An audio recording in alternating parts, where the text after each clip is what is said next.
Celeste, thank you for joining us. Thank you, and thank you for inviting me. And I'm really here just to talk about the elephant in the room. It's called Bill 2. Bill 2. So for some of you who have not heard the news last Thursday, Celeste, can you tell us a bit about the background of what this is about? So let's just say this bill is an enormous regression, and I've dubbed it the most transphobic bill in the entire history of not just Quebec, but Canada as a whole. It is truly the most regressive bill on this end in the entire country.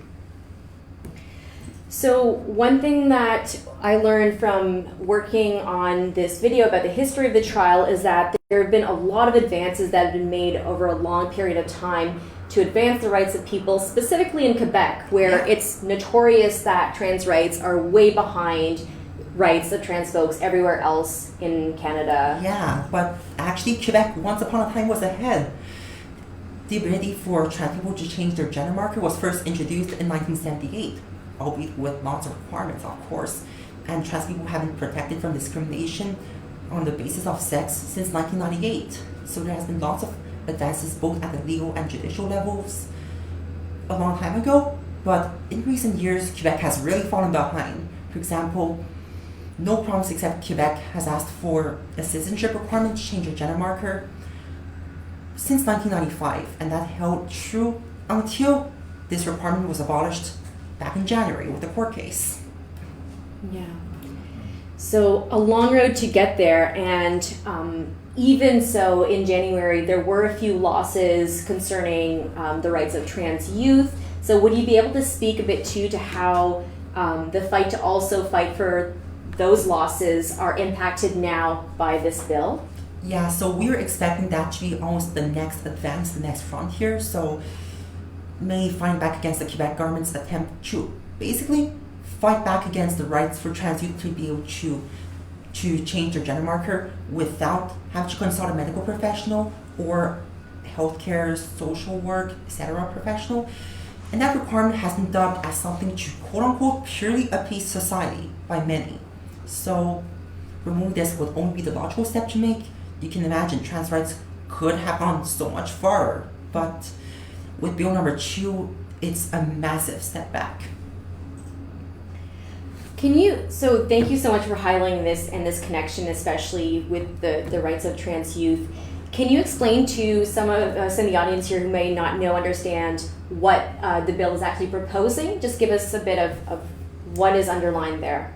All right, so Bill 2 notably reintroduces a mandatory gender-affirming surgery requirement, and by the way, gender-affirming surgery is always sterilizing.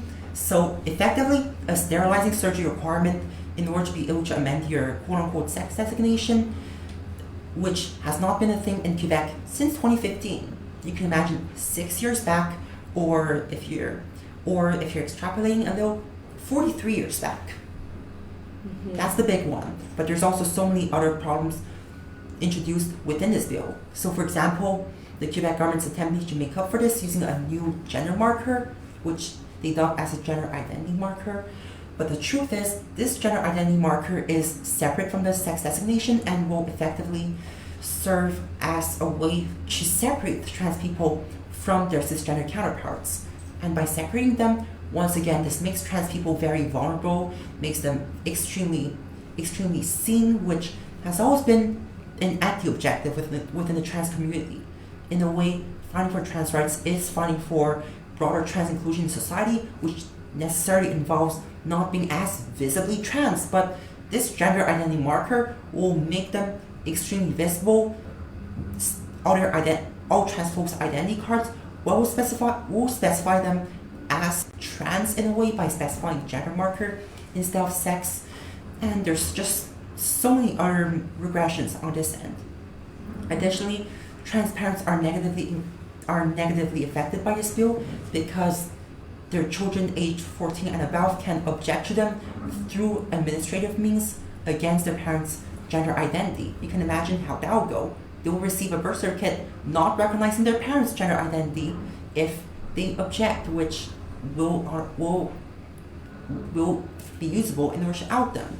And the non-binary parent marker, which has been won back in January, the government's trying to limit that to non-binary people, and that will necessarily mean that non-binary people with a parent marker will be outed as non-binary parents, which is once again very dangerous.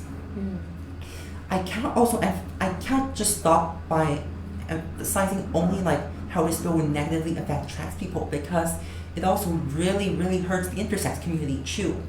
So this bill proposes that a new undefined sex marker be assigned to intersex newborns, and their parents should then be required to assign a gender identity marker to them. So this in itself might not seem too harmful until we realize that this will only further encourage the human rights violating practice of intersex genital mutilation, the practice of basically modifying an infant's sex organs, intersex infants' sex organs, without their consent in order to make their sex organs conform more with binary gender norms. And you can imagine how bad such a surgery would be. It's potentially sterilizing, not always fortunately, but potentially. It could make it so that they suffer from lifelong physiological damages. It could scar them psychologically for life. You can kind of see just how much this bill will affect both the trans and the intersex communities. No, the impacts run so deep from what you're explaining. So, can you tell us a bit about what has been the response in the community that you've been hearing, and maybe what are some ways currently that folks are organizing to be able to have their voices heard? Yeah. So the bill, so the trans community's response to this bill has been overwhelmingly and unanimously negative, and so the intersex communities. And so far, lots of action has been taken with the community to fight back against this bill. Sorry. So, for example, a legally binding petition was just today filed by myself alongside Manon Massé in order to present to the Assemblée nationale and giving all Quebec citizens and residents a pathway to object against this bill through like a legally binding means. So that is just one thing. Additionally, there have been efforts to coordinate sending emails, calling lawmakers, MNAs in order for them to be made aware of the transphobic provisions within the bill and make them more strongly opposed to it. There's also been political opposition, notably from Québec Solidaire, who the Centre has been working with very, very closely, and also Quebec Liberals, who also suggested making a petition with us. So there clearly is very, very strong opposition at all levels of government, and also throughout the community. Fantastic.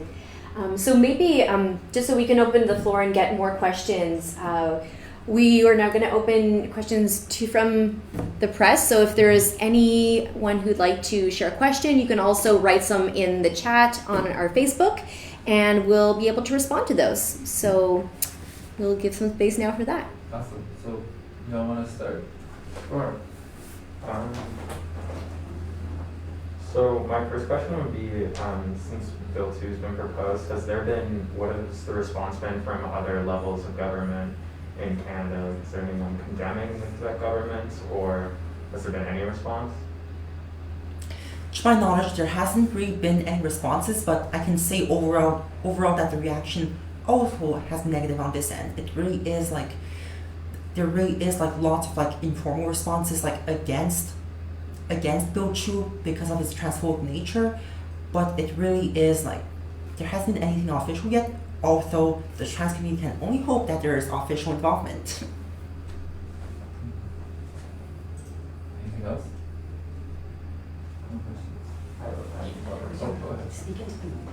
Sure. So my other question would be, what can just other people who are in the trans community or not do to help support the trans community right now and continue to like fight against the passing of Bill 2?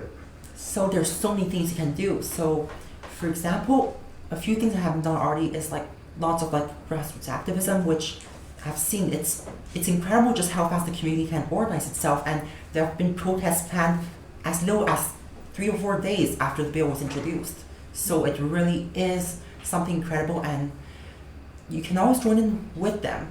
Additionally, you can always donate funds to organizations fighting for trans rights. So, for example, there's a center, but there's also many other organizations which do fight for trans rights, which you can donate to, especially if your wallet is a little thicker. There's also currently you can also sign the legally binding petition as soon as it is made available, and you can also call your lawmakers. Just tell them directly that this bill is wrong. Tell them that that we won't accept transphobia and interphobia in a modern 21st century society.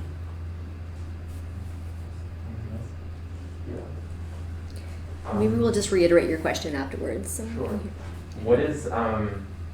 What's the Quebec government's justification for passing a bill like this now? So their purported justification is to comply with the Moore judgment. So complying with Center for Gender Advocacy AL versus the Attorney General. But you can imagine they really did twist the meaning around. Like, the judgment never specified like a distinction between sex and gender should be applied at a legal level. So this really is, like, in a way, just the twisting of a judgment which otherwise would have been a humongous victory for the trans community. And just to clarify that too, for an audience maybe who has not followed the points of that case as meticulously, could you talk about specifically what points in Article 71 those we're talking about that they are now reversing? So the actual victory for Article 71 was back in 2015 when the government finally made it like finally applied Bill 35 on that end, making it so that mandatory sterilizing surgeries are no longer required to change your sex designation. And you can imagine how that went. So in 2015, there were only about 100 sex designation changes in the entirety of Quebec. In 2016, there were 500. You can imagine just how much of a difference just less gatekeeping can make. And remember, all those people who changed their sex designations are trans people who would otherwise suffer from a significantly reduced quality of life owing to being constantly outed as trans. Any other questions? No? Okay, so we have a question from the audience from Kai Olivier. Why didn't they listen to trans orgs, or did they ask for any advice? So, in fact, after the trans community kind of demanded that the trans community demanded to the Ministry of Justice that the trans community be consulted in the drafting of a response to the court case. So they listened, and they just made an opportunity for trans organizations and people working in trans rights to submit their own little brief on the matter. And in fact, this has happened. The center submitted a brief, and so did the Conseil québécois LGBT and many other organizations. But I can only assume that these have been thrown right into the garbage because the bill truly does not reflect what the trans community said during those consultations. We have another question from Eleanor. So they'll be taking a page right off of transphobic gender marker policy in effect in Sweden. Are you aware of this policy? Not really, but I'd be open to having the audience explain it. Okay. I don't know if they will, but I have a question. Basically, what do you think people should do now to support this situation? I kind of said like a moment ago, but like the big things, if you have the time for grassroots organizing, join in. If you have the time to volunteer for an organization fighting for trans rights, jump ahead. If you have the money, the wallet in order to donate to your trans works, go ahead with that too. There's so much that you can do. There are infinite possibilities. And what I recommend everyone to first do is sign the legally binding petition and call your local lawmaker or all the lawmakers who are involved in the matter. Perfect. And do you have any last words for everyone watching? Yes, so I'm just going to say the center has recently posted on Facebook a link to a website where you can send emails directly to lawmakers, just calling out the bill, just telling them what is wrong with them.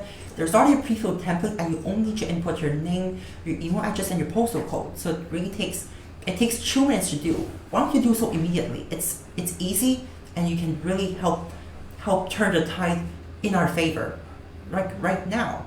And once that is the option, sign the legally binding petition. If you have the time, call your lawmakers, maybe send them a fax if that even is a thing anymore, but just go ahead, do something. We have another question from C. Is the government going to be holding consultations on this? And will organizations be able to make submissions on this specific policy? Yeah, sorry, my phone just buzzed. So, on the matter, the Liberals are demanding that consultations will be held, and so does Quebec Solidaire, so we're almost certain that it will happen. And when this happens, of course, trans rights organizations and activists will be involved in the process. And there will also be briefs that are submitted, there will be lots of activism that is being done then, and we're really hoping to use that opportunity as a way to just have all the transphobic shit removed from the bill. We don't even, much of Bill 2 is good, in fact. It's only the transphobic and interphobic stuff that needs to be just cut right off from the bill and just thrown into the trash. And if the government wants reform on the bill which concerns trans people, have them actually consult and listen to the trans community and get the trans community's approval.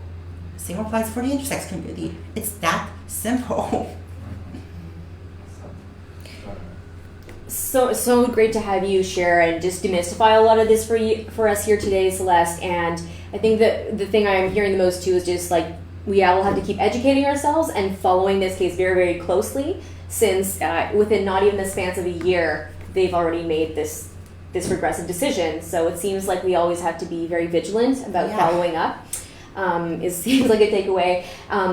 Also, I'm thinking a lot about young people too that are going to be affected, and just reaching out to the people in our community.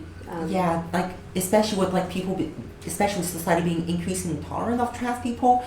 There's been so many more people who would otherwise not be comfortable coming out, who just now have had such an opportunity, and the Quebec government is stealing this opportunity from them by imposing a sterilizing surgery requirement. It de facto prevents trans youth from being able to acquire a sex marker which conforms with their gender identity. So really, this bill will hurt trans youth disproportionately, and I feel bad for every trans youth who has to suffer with the consequences of this bill. My heart beats with you.